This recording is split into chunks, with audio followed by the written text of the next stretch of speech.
السلام علیکم ورحمۃ اللہ وبرکاتہ. الحمد للہ وکفی والصلاة والسلام علی رسولہ المصطفیٰ وعلی آلہ وصحبہ ومن والاه. میرے بھائیو، نبی کریم صلی اللہ علیہ وسلم کی 5 وصیتیں ابھی آپ کے سامنے پیش کرنا چاہتا ہوں. جو وصیتیں سب سے پہلے ہمارے لیے ہے، پھر آپ بھائیوں کے لیے ہے. ایک موقع پر نبی کریم صلی اللہ علیہ وسلم نے فرمایا، کون ہے جو مجھ سے 5 باتیں لے، اس پر عمل کرے، یا ایسے آدمی کو سکھائے جو اس پر عمل کرے. یا تو خود عمل کرے یا ایسے آدمی کو سکھائے جو اس پر عمل کرے. ابو ہریرہ نے کہا، اے اللہ کے نبی صلی اللہ علیہ وسلم، میں ہوں. آپ نے فرمایا، ان کا ہاتھ پکڑا اور 5 چیزیں گنا دی. سب سے پہلی چیز جو آپ نے گنائی ہے وہ کیا ہے؟ اتق المحارم تکن اعبد الناس. تکن اعبد الناس، جتنی بھی حرام چیزیں ہیں اس سے پرہیز کرو گے، سب سے بڑے عبادت گزار بن جاؤ گے. ظاہر سی بات ہے، حرام چیز ہے نماز کا چھوڑ دینا، حرام چیز ہے کسی کا قتل کر دینا، حرام چیز ہے زنا کرنا، حرام ہے چوری کرنا، جھوٹ بولنا، امانت میں خیانت کرنا، وغیرہ وغیرہ، جسے آپ جانتے ہیں جس کو کبائر کہا جاتا ہے. اگر بندہ مسلم تمام کبیرہ گناہوں سے بچ جائے گا تو اللہ تعالیٰ اس کے بدلے میں عبادات زیادہ سے زیادہ ادا کرنے کی توفیق دے گا. ظاہر سی بات ہے، جب بندہ کیچڑ سے نکل جائے گا تو اللہ سبحانہ و تعالیٰ اسے عبادتوں کی توفیق دے گا، بڑا عبادت گزار بندہ بن جائے گا. تو اسی لیے ضرورت اس بات کی ہے کہ جتنی بھی حرام چیزیں ہیں، خواہ وہ گانا بجانا ہو یا جو بھی چیز ہو، شرک ہو، بدعت ہو، آپ انشاءاللہ سب سے بڑے عبادت گزار بن جائیں گے. تفصیل کا بھی موقع نہیں. دوسری وصیت جو تھی آپ صلی اللہ علیہ وسلم کی، وَرْضَ بِمَا قَسَمَ اللَّهُ لَكَ تَكُنْ أَغْنَى النَّاسِ. جی، اللہ نے جو کچھ آپ کے لیے تقسیم کیا ہوا ہے، روزی ہو، مال ہو، اولاد ہو، جو کچھ بھی ہو، آپ اس پر راضی رہیے، سب سے بڑے مالدار ہو جائیں گے، سب سے بڑے بے نیاز ہو جائیں گے. ظاہر سی بات ہے، آج ہم لوگوں میں اور زیادہ کی جو بات آتی ہے وہ کس بنا پر آتی ہے کہ ہم اور آپ تقدیر پر راضی نہیں ہیں. مصیبت آتی ہے، جھٹ سے وہ کام شروع کر دیتے ہیں جو خلاف شریعت ہے، اور ایسی باتیں کر جاتے ہیں جو تقدیر کے خلاف بغاوت بھی ہے اور اللہ پر ایمان لانے کے بھی خلاف. آپ دیکھ لے لیجئے، مصیبت آتی ہے، اللہ نے لکھا ہوا تھا آپ کے لیے. جب مصیبت آئی تو آپ کو چاہیے تھا صبر کرنا، صبر کر کے ثواب کی امید رکھتے. بھئی آپ روئیں گے، واویلا مچائیں گے، چیخیں گے، پکاریں گے، ہندوؤں کی طرح سے چہرے پر ماریں گے، سینہ پیٹیں گے، آخر 2-4 گھنٹے 10 گھنٹے کے بعد آپ کو رکنا ہے کہ نہیں رکنا ہے؟ رکنا ہے نا. تو آپ صلی اللہ علیہ وسلم نے ایک اصول دے دیا ہے، انما الصبر عند الصدمۃ الاولى. جھٹکا لگے آپ صبر کیجئے. آنکھوں سے آنسو کا نکلنا یہ کوئی عیب کی بات نہیں ہے، لیکن کام وہ کیجئے، بات وہ کیجئے جو شریعت کے مطابق ہو. اس پر دلائل کا بھی موقع نہیں. تو جو کچھ بھی اللہ نے آپ کے لیے تقسیم کیا ہوا ہے، چاہے روزی ہے، مال ہے، اولاد ہے، مصیبت ہے، جو بھی کچھ، آپ اس پر راضی رہیے. اللہ سبحانہ و تعالیٰ سب سے بڑا مالدار، سب سے زیادہ بے نیاز آپ کو کر دے گا. اور اسی لیے اللہ سبحانہ و تعالیٰ فرماتا ہے سورۃ تغابن کے اندر، ما اصاب من مصیبت الا باذن اللہ. جو بھی مصیبت آتی ہے اللہ کے حکم سے آتی ہے. فَمَن يُؤْمِن بِاللَّهِ يَهْدِ قَلْبَهُ. ایسے وقت میں جو اللہ پر ایمان لاتا ہے، اللہ اس کے دل کو ہدایت سے نواز دیتا ہے. وَاللَّهُ بِكُلِّ شَيْءٍ عَلِيمٌ. اللہ ہر چیز کا جانکار ہے. اللہ نے فرمایا سورہ بقرہ میں، وَلَنَبْلُوَنَّكُمْ بِشَيْءٍ مِّنَ الْخَوْفِ وَالْجُوعِ.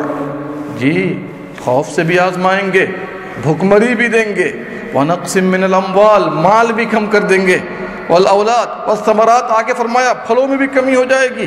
وبشر الصابرین. ایسے موقع پر خوشخبری کس کو دیجیے؟ صبر کرنے والوں کو. الذین اذا اصابتهم مصیبہ قالوا انا للہ وانا الیہ راجعون. تو ہمیں اور آپ کو چاہیے اس طرح سے صبر کریں، اور جو کچھ بھی اللہ نے دیا ہے کہیے الحمدللہ، جو اللہ نے دیا ہے بہت دیا. اس کا یہ مطلب نہیں ہے کہ آپ زیادہ کی کوشش میں نہ لگے رہیے، نہیں، زیادہ کی کوشش میں لگے رہیے آپ، لیکن جو کچھ ابھی مل رہا ہے اس پر قناعت کیجیے. کتنی چیزیں ہو گئی؟ 2 چیزیں ہوئی نا. تیسری چیز، وَأَحْسِنْ إِلَىٰ جَارِكَ تَكُنْ مُؤْمِنًا. اپنے پڑوسیوں کے ساتھ اچھا سلوک کرو. اپنے پڑوسیوں کے ساتھ، چاہے آپ اپنے گھر پر رہیں، چاہے آپ یہاں رہیں، کہیں بھی رہیں، پڑوسی آپ کا مسلم ہو یا غیر مسلم ہو یا سبحان اللہ۔ اس لیے کہ پڑوسیوں کی 3 قسمیں، اس میں سے ایک قسم یاد رکھیے گا کہ اگر غیر مسلم پڑوسی بھی ہے اور آپ نے خیال رکھا، بہت ممکن ہے کہ آپ کی دعوت سے، آپ کے اخلاق سے متاثر ہو کر وہ اسلام میں آ جائے۔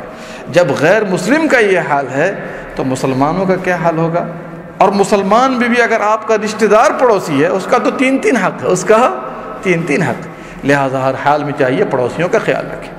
آپ صلی اللہ علیہ وسلم نے فرمایا ما زال جبریل یوصینی بالجار حتی ظننت انہ سیورثہ، جبریل امین اتنی مرتبہ وصیت کرتے رہے مجھے پڑوسیوں کے بارے میں، ہمسایہ کے بارے میں، کہ مجھے خیال آنے لگا کہیں ایسا نہ ہو کہ مال میں وارث نہ بنا دیں، مال میں، سبحان اللہ۔ کمی ہمارے اندر بھی ہے، آپ کے اندر بھی ہے، لیکن اصلاح کی کوشش کیجیے۔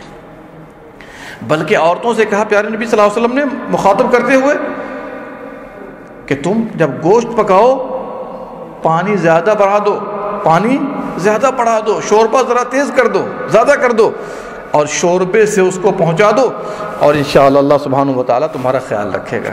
دیکھیے، یہ نہیں کہ گوشت کی بوٹی دے دو، یہ مائل کرنے کے لیے کہ اگر آدمی شوربہ دے گا تو گوشت بھی انشاءاللہ دے گا، کھانا بھی دے گا، لیکن مائل کرنے کا طریقہ اور اخلاق نبی صلی اللہ علیہ وسلم نے دیکھیے کس طرح سکھایا ہے۔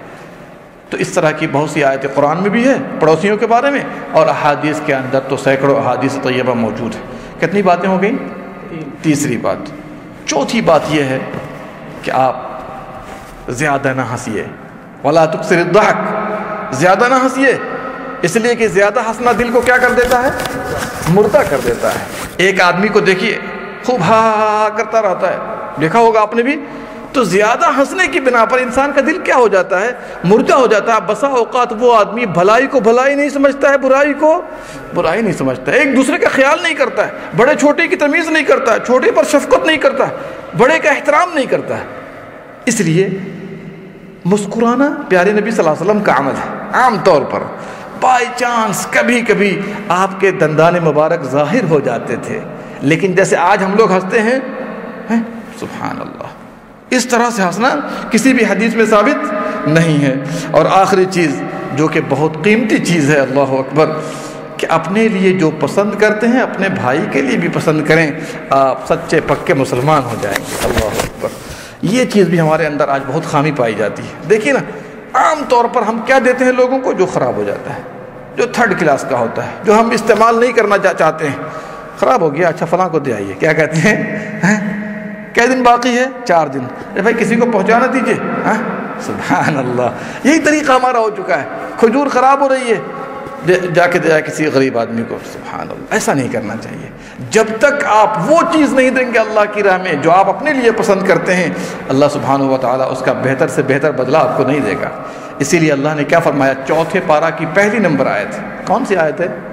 لن تنالوا البر حتی تنفقوا مما تحبون، تم بھلائی کو نہیں پہنچ سکتے ہو جب تک وہ نہ خرچ کرو اللہ کی راہ میں جو تم خود اپنے لیے پسند کرتے ہو۔ جب یہ آیت نازل ہوئی، اللہ اکبر، ایک بڑے مشہور صحابی ابو دحداح رضی اللہ عنہ، ابو دحداح سمجھ رہے ہیں؟ مدینے میں ایک بڑا مشہور باغ تھا کھجور کا، غور سے سنیے، بڑا مشہور تھا، اس کی کھجور بہت اچھی کھجور مانی جاتی تھی، اور اس باغ میں 600 کھجور کے درخت تھے۔ کتنے؟ 600، 6 عدد نہیں، 16 نہیں، 600 کھجور کے درخت۔ جب یہ آیت نازل ہوئی، اللہ اکبر، اس باغ میں ان کی بیوی بچے کھیل رہے تھے، آرام کر رہے تھے۔ جب یہ آیت سنی، کہا کہ سب سے بہترین باغ جو ہمارا مدینے میں ہے اس کو میں اللہ کی راہ میں دوں گا تاکہ اللہ مجھ سے راضی ہو جائے۔ دیکھیے، جب آپ تشریف لے گئے باغ کے پاس، دور ہی سے اپنے بچوں کو کہہ رہے ہیں، دور ہی سے اپنے بچے کو کہہ رہے ہیں ذرا باہر نکل آؤ، باہر نکل آؤ، یہ اللہ کی راہ میں ہمیں دینا ہے۔ اللہ کی راہ میں جب وہ نکل گئے، بال بچے اہل و عیال نکل گئے، اللہ کی راہ میں دے دیا۔ اور ایک روایت میں ہے کہ ابو طلحہ انصاری رضی اللہ عنہ نے اس آیت کے نزول کے بعد سب سے بہترین باغ جو مدینے کا مانا جاتا تھا، اللہ کی راہ میں وہ خرچ کیا۔ میرے بھائیوں، جب تک انسان قربانی پیش نہیں کرتا ہے نا، تب تک اللہ کی راہ میں مقبول نہیں ہوتا، اللہ کی نظر میں محبوب نہیں بنتا ہے۔ اس لیے جو اپنے لیے پسند کیجیے اپنے بھائیوں کے لیے بھی پسند کیجیے۔ صحابہ کا طرز عمل یہی تھا۔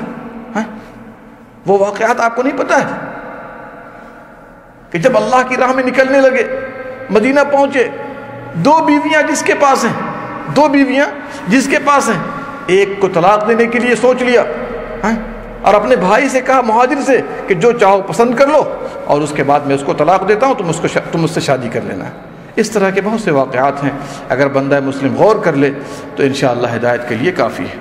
یہ 5 وصیتیں ہیں جو پیارے نبی صلی اللہ علیہ وسلم نے ہمیں اور آپ کو کی ہے۔ ہم تمام مسلمانوں پر فرض ہے کہ ہم اور آپ ان وصیتوں کو قبول کریں اور اس کے مطابق عمل کریں۔ اگر آپ نے عمل کر لیا تو انشاءاللہ دنیا اور آخرت دونوں آپ کی سنور جائے گی۔ اللہ سبحانہ و تعالی ہم تمام لوگوں کو کہنے سننے سے زیادہ عمل کرنے کی توفیق دے، جب تک دنیا میں زندہ رکھے، اسلام پر قائم رکھے، جب دنیا سے رخصت کرے ایمان پر۔